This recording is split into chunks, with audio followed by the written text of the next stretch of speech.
Bienvenida o bienvenido a esta exploración. Hoy nos metemos de lleno en un tema que, la verdad, va a resonar en organizaciones de todo tipo y tamaño, ¿eh? La próxima gran actualización de la norma ISO 9001. Hablamos de la versión que se perfila para 2026. Un tema crucial, sin duda. Exacto. Y bueno, para guiarnos, tenemos un análisis bastante detallado. Se llama Cambios Norma ISO 9001-2026, una visión integral sobre el sistema de gestión de la calidad. Es denso, así que, bueno, le hemos dado una buena desmenuzada. Sí, es un documento completo. Nuestra misión hoy, digamos, es entender qué está cambiando realmente. ¿Por qué esta revisión es, bueno, más que un simple ajuste? Y sobre todo, ¿qué implicaciones prácticas va a tener? Porque recordemos, ISO 9001 es como el estándar de oro mundial para los sistemas de gestión de la calidad, los SGC. La herramienta clave para muchas empresas. Justamente, esa herramienta que ayuda a ser más eficientes, a tener clientes contentos. Pero claro, el mundo no es el mismo que en 2015, ¿verdad? Cuando salió la última versión. Para nada. Ha cambiado muchísimo. La digitalización avanza a una velocidad increíble. La sostenibilidad ya no es algo bonito de tener, es casi una exigencia. Y bueno, hemos vivido disrupciones globales que nos han hecho repensar totalmente los riesgos. Todo eso influye, claro. Todo esto está empujando la nueva norma. Así que, bueno, entremos en materia.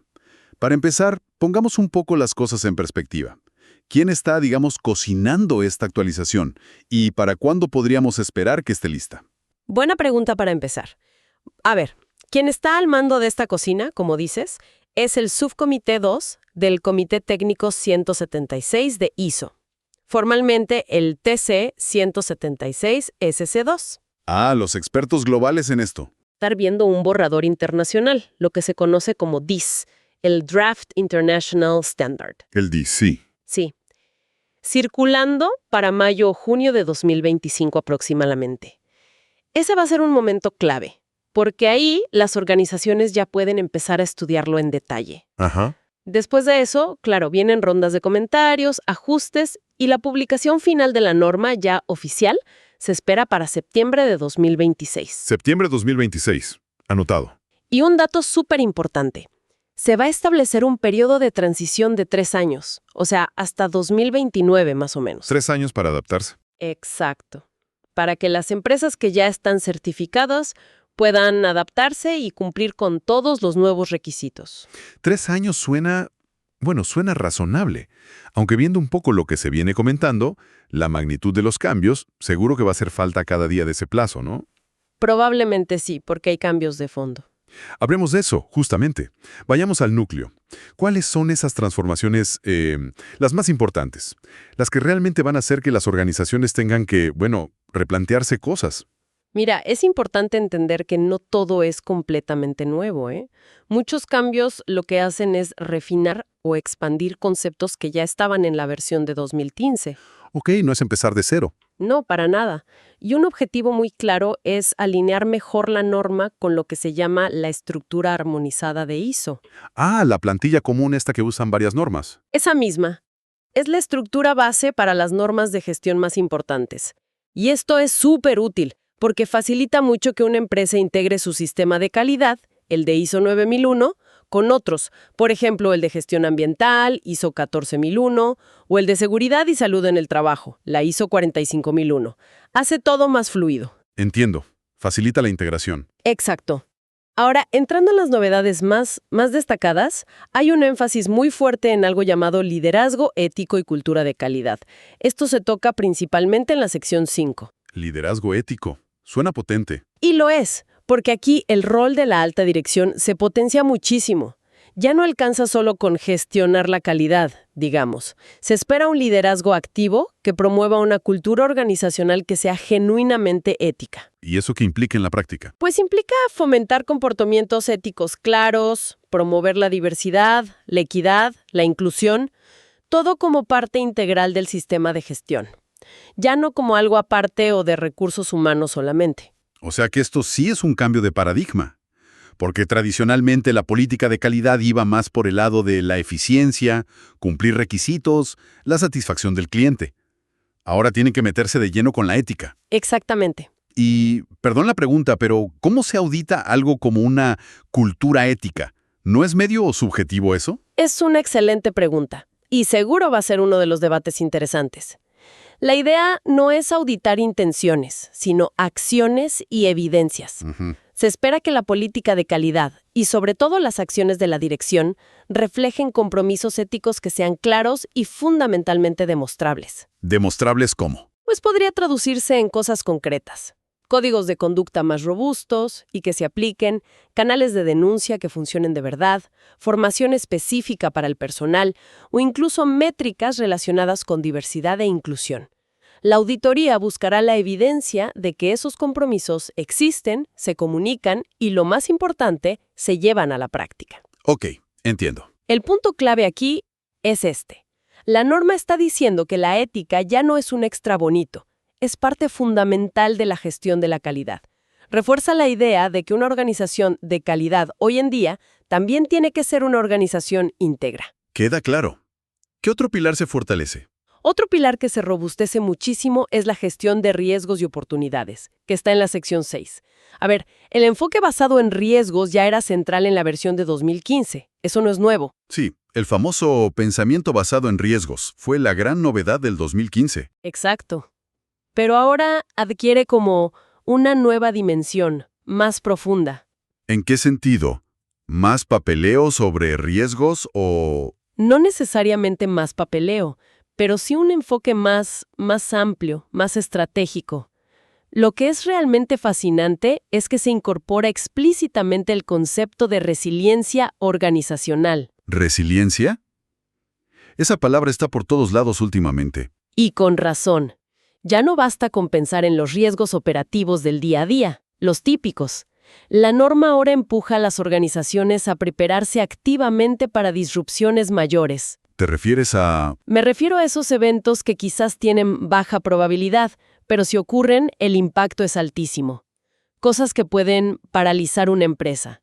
Pandemias, como ya vimos. Uf, ni me lo recuerdes. Desastres naturales, ciberataques masivos, interrupciones graves en la cadena de suministro. Piensen lo que pasó con el COVID-19, o incluso el bloqueo del canal de Suez hace un tiempo. Claro. Eventos que te sacuden todo. Exacto. La idea es tener planes, mecanismos para poder seguir operando aunque sea mínimamente, o para recuperarse lo más rápido posible después del golpe. Ser resilientes de verdad. Tiene todo el sentido del mundo. Y aquí viene otra novedad muy relevante ligada a esto. La inclusión del cambio climático como un factor externo que hay que considerar sí o sí en el análisis de riesgos. Ajá, ahí quería llegar. El cambio climático entra formalmente en ISO 9001. Entra formalmente. Las organizaciones van a tener que evaluar cómo los efectos del cambio climático podrían impactarles. Y no solo los efectos directos, como eventos climáticos extremos. Sequías, inundaciones. Claro, sino también los indirectos. Cambios regulatorios, posible escasez de recursos, cambios en las expectativas de los clientes o inversores. Todo eso puede afectar las operaciones, la cadena de valor, todo. O sea, evaluar el riesgo climático para el negocio. Exacto. Y todo esto, la resiliencia, el cambio climático, conecta con la necesidad de operar en un entorno que es cada vez más, lo que se llama VUCA, ¿no? Volátil, incierto, complejo y ambiguo. La norma reconoce esta realidad. Mencionaste cambio climático como riesgo. Y eso me lleva directo a la sostenibilidad, que es otro tema candente. ¿Cómo se integra este concepto que está en boca de todos en una norma que tradicionalmente se enfocaba más en, la calidad del producto o servicio en sí? Muy buena conexión. La sostenibilidad y el cambio climático no se tratan en un capítulo aislado, sino que se abordan de manera transversal a lo largo de la norma. Transversal. ¿Qué significa eso? Significa que impregna varias secciones. Se busca una alineación muy clara con los criterios ESG, es decir, los criterios ambientales, sociales y de gobernanza. Los ESG, sí, cada vez más importantes para inversores, clientes. Justamente. Y el cambio de mentalidad más grande es este. La gestión de la calidad, según esta nueva visión, debe considerar activamente no solo cómo el entorno, incluido el cambio climático, afecta a la organización. Lo que vimos recién con los riesgos. Exacto. Sino también, y esto es crucial, cómo las actividades de la propia organización impactan en el medio ambiente y en la sociedad. Es una doble vía. A ver si entiendo bien. La norma está diciendo que, para tener un sistema de calidad robusto, una empresa necesita demostrar que gestiona activamente sus impactos ambientales y sociales, que la calidad del producto ya no se puede separar de la responsabilidad con la que se produce. En el clavo. ¡Wow! Implica que las organizaciones tendrán que evaluar cosas como su consumo de energía, la generación de residuos, sus emisiones, pero también, ojo, las condiciones laborales en su cadena de suministro o el impacto que tienen en las comunidades locales donde operan. O sea, mucho más allá de la fábrica. Mucho más allá, y ver cómo todo eso se relaciona con los objetivos del negocio, claro, y con lo que esperan sus partes interesadas, clientes, empleados, inversores, la comunidad. Es una visión mucho, mucho más holística. Ya no vale eso de decir, mi producto tiene una calidad excelente, pero no me preguntes cómo lo hice ni a qué costo ambiental o social. Se acabó el mirar para otro lado, digamos. Se intenta que así sea. Siguiendo con las novedades, encontramos la transformación digital e innovación. Esto tiene impacto principalmente en las secciones 7, que es la de apoyo, y la 8, operación. La parte más operativa, claro. Exacto. Y aquí el mensaje es clarísimo. La tecnología digital ya no es solo una herramienta más, es un habilitador estratégico de la calidad. Se menciona explícitamente el potencial de tecnologías como la inteligencia artificial, el análisis de grandes volúmenes de datos, Big Data, la automatización, el Internet de las cosas, IoT. Todo el arsenal tecnológico actual. Todo eso. ¿Para qué? Para optimizar procesos, para tomar decisiones mucho más informadas, basadas en evidencia real, no en intuiciones. Y también para personalizar la experiencia del cliente, por ejemplo. Suena bien, pero esto también puede sonar un poco intimidante, ¿no? Especialmente para las empresas más pequeñas. Podrían sentirse presionadas a hacer grandes inversiones en tecnología para cumplir. ¿Es un requisito ahora tener IA o Big Data sí o sí? No es un requisito explícito usar una tecnología específica como la IA, por ejemplo. No te van a decir, tienes que implementar esto. Pero sí se espera que las organizaciones consideren cómo las herramientas digitales disponibles pueden ayudarles a alcanzar sus objetivos de calidad de una manera más eficiente y efectiva. Ah, ok. Es más el considerar. Es más el enfoque estratégico. El foco está puesto en la gestión inteligente de la información y los datos. Por ejemplo, usar los datos que ya tienes para predecir posibles problemas de calidad antes de que ocurran, o automatizar tareas muy repetitivas para reducir errores humanos. Entiendo. Se trata de fomentar una mentalidad de aprovechar la tecnología que tengas a tu alcance, sea cual sea tu escala, para mejorar continuamente. Para una pyme, quizás no sea implementar IA compleja, pero sí puede ser implementar un buen software de gestión o usar herramientas de análisis de datos que hoy son mucho más accesibles. Lo importante es la intención estratégica de usar la tecnología para mejorar la calidad. Ok. Usar lo que se pueda, pero con cabeza. Exacto. Y finalmente, llegamos a la mejora continua, que es el corazón de la sección 10. Aquí hay una pequeña reorganización en la estructura, unos ajustes menores. 10.1, mejora general. 10.2, no conformidad y acción correctiva. Pero el cambio de fondo es más interesante, creo yo. ¿Cuál es ese cambio de fondo? Se busca ir más allá de la simple corrección de errores, del apagar incendios. El nuevo enfoque promueve activamente la innovación y la creación de valor como parte integral de la mejora continua. O sea, no solo arreglar lo roto. Exacto. Es un cambio sutil en el lenguaje, pero importante en el concepto. No se trata solo de arreglar lo que está mal, que también hay que hacerlo, claro, sino de buscar proactivamente maneras de hacer las cosas mejor, de innovar en productos, en servicios, en procesos y sobre todo de entregar más valor al cliente y a otras partes interesadas. Un enfoque más proactivo, menos reactivo. Más mirar hacia adelante. Justamente. Vale. Hemos cubierto bastante terreno y son cambios importantes. Para asegurarnos de que todos captamos bien las diferencias clave, podríamos hacer como una comparación rápida, un cara a cara con la versión 2015 en estos puntos que has destacado. Claro, perfecto. Resumiendo mucho, en riesgos, pasamos de un pensamiento basado en riesgos más bien generalista a uno que ahora exige considerar explícitamente la resiliencia organizacional frente a disrupciones grandes y además el impacto del cambio climático. Eso es nuevo y potente. Ajá. Resiliencia y clima. En sostenibilidad, prácticamente de una mención mínima o casi inexistente en 2015 a una integración transversal en toda la norma y una alineación explícita con criterios ESG. El impacto ambiental y social ahora es formalmente parte de la calidad. Ok, ESG integrado. En digitalización, de ser un tema que estaba como implícito o casi ausente, a un énfasis estratégico claro en cómo tecnologías como IA, Big Data, automatización, etcétera, pueden y deben potenciar la gestión de la calidad.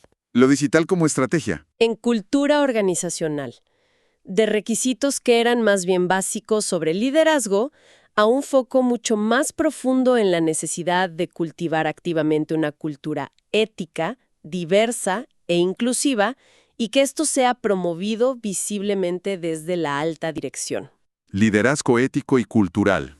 Y en mejora continua.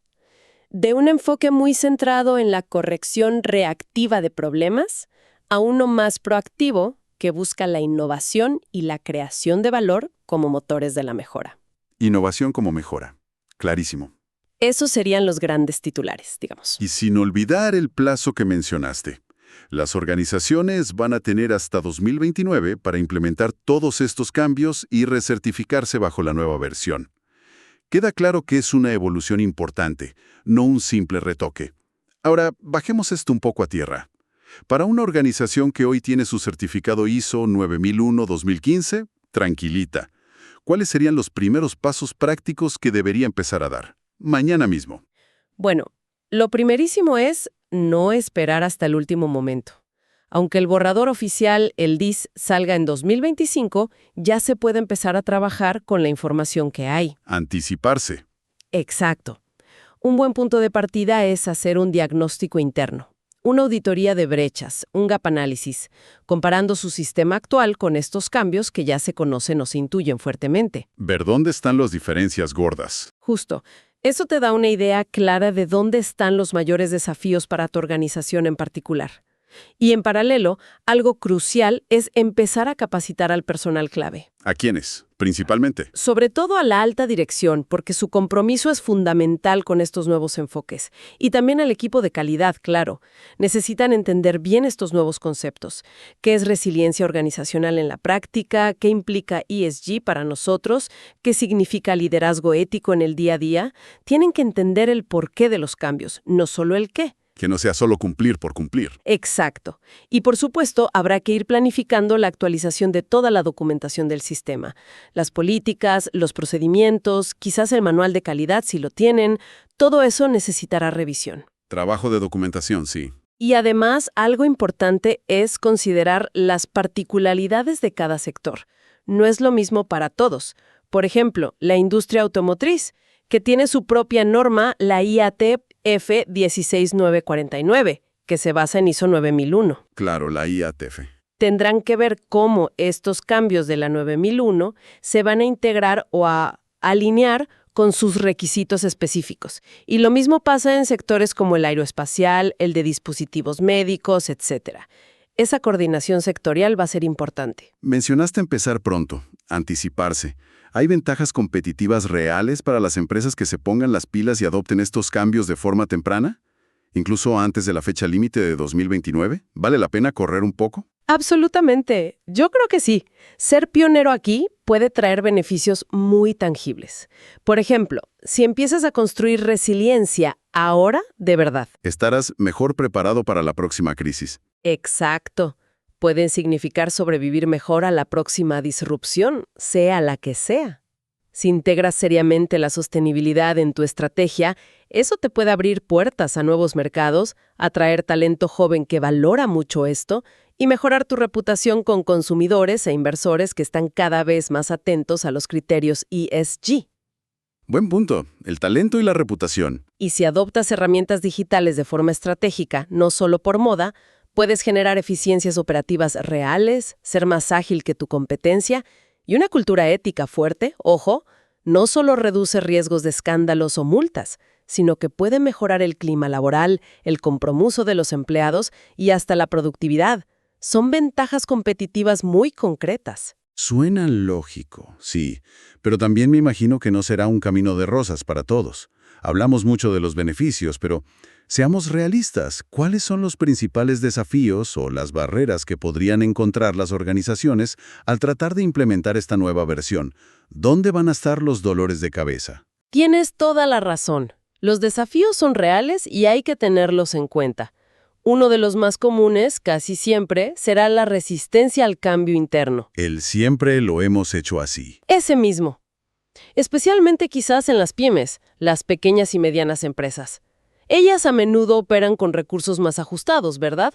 Y entonces integrar temas como sostenibilidad o digitalización avanzada puede parecerles una carga adicional, algo costoso, o quizás alejado de su foco principal, que es sobrevivir el día a día. Cambiar esa mentalidad interna puede llevar tiempo y esfuerzo. Sí, me imagino. Recursos limitados. Exacto. Otro reto importante es la complejidad técnica y la inversión necesaria. Implementar soluciones digitales avanzadas o desarrollar métricas que sean robustas para medir el impacto ESG, bueno, eso requiere conocimientos específicos y a menudo inversión económica. ¿Plata? Sí. Para empresas que quizás tienen una baja madurez digital o presupuestos muy limitados, esto puede ser una barrera significativa. Y ligado a esto, ¿cómo mides el ROI, el retorno de la inversión, de una iniciativa para mejorar la cultura ética, por ejemplo? No siempre es fácil ponerle un número. Cierto. Medir lo intangible es complicado. Muy complicado.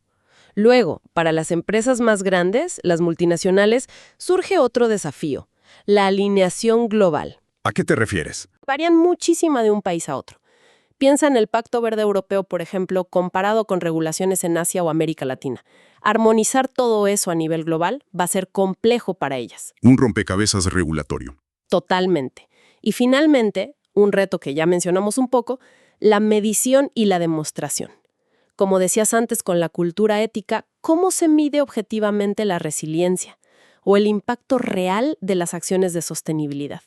Definir las métricas correctas, recopilar datos que sean fiables y luego demostrar el progreso de manera creíble, eso va a ser fundamental para la auditoría y para la gestión interna, pero no es nada trivial, requiere sistemas y capacidades. Queda claro que hay obstáculos.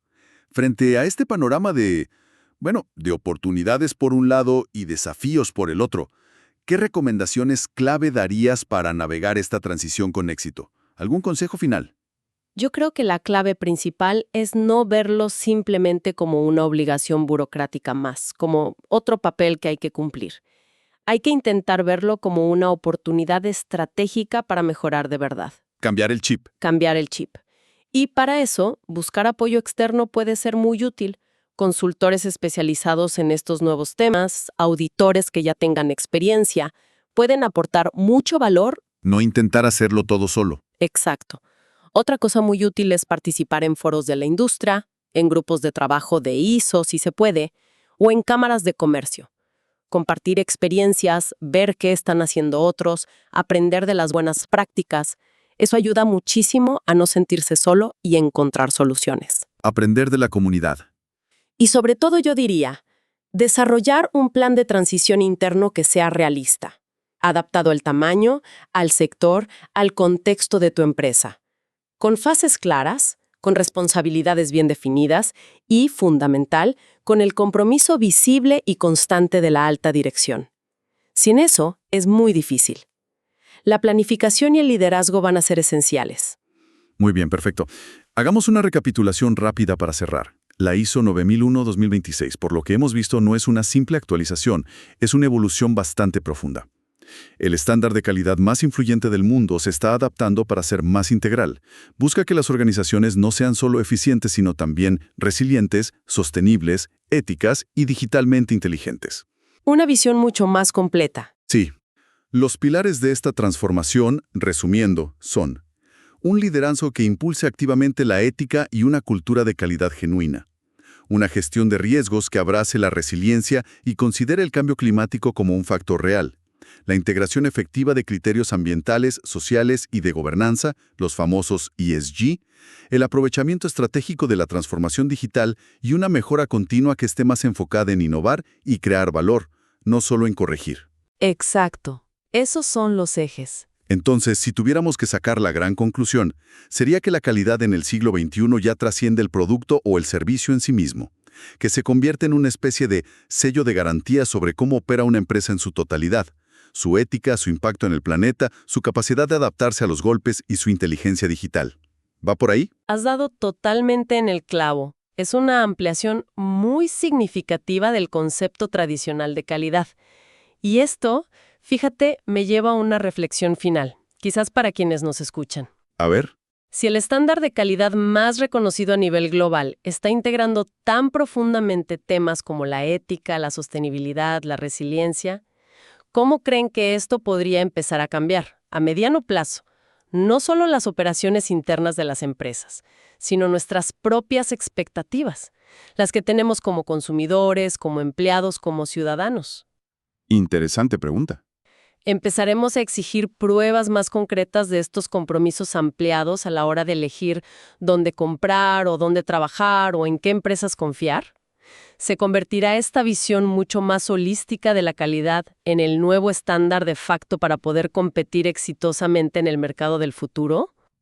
Buena pregunta para pensar. Ahí queda la pregunta, ¿no? Algo en qué pensar mientras las organizaciones, comienzan ya a prepararse para esta transición que culminará hacia 2029.